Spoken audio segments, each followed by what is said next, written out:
Speaker, first let me thank Judiciary Chairman Mr. Jim Jordan of Ohio, my colleagues Mr. Diaz-Balart of Florida, Mr. McClintock of California, and Mr. Green of Tennessee for working so diligently on this comprehensive border security package, one that will work to physically secure our borders, protect the sovereignty of our nation, protect the lives, livelihoods, and property of our current American citizens and those that are here legally, and give hope to those from outside our country who seek to find a better life here by restoring surety and sanity to the immigration process.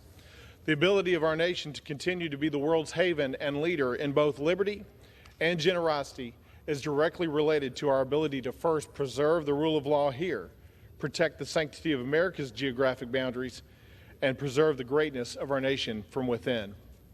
Earlier this year, in a hearing in the House Judiciary Committee, the El Paso County judge said explicitly and without reservation that there was, quote, no crisis at the southern border. But the facts, the pictures, the videos, and the personal testimonies of those on the border tell a different story. Ironically, just last week, the mayor of the city of El Paso declared a state of emergency for the city because of this very border crisis. For 2 years now, Secretary Mayorkas has told the American people that the Department of Homeland Security has, quote, operational control on the southern border. But we know better. Despite the administration sending 1,500 U.S. troops to the border just in the past couple weeks, these actions are too little, too late. More correctly, they are illusory in nature. Though we do need additional personnel on the border, what we really need is an administration with the resolve to simply enforce the rule of law and put American families ahead of politics.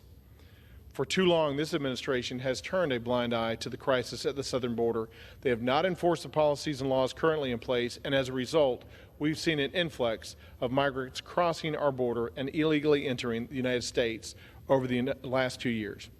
These 11th hour measures taken by the Secretary of Homeland Security will sadly have a little to no effect on stopping this historic surge because there is no will, no resolve, and no determination by the administration to stop this invasion. That is why the House Republicans today are going to take decisive and historic action to do just as the American people need, and that is to secure our border. In East Texas, we see the direct and dire consequences of non-existent immigration policies, and many more outside Texas in the past couple of years are beginning to see this as well. Now is the time to take action.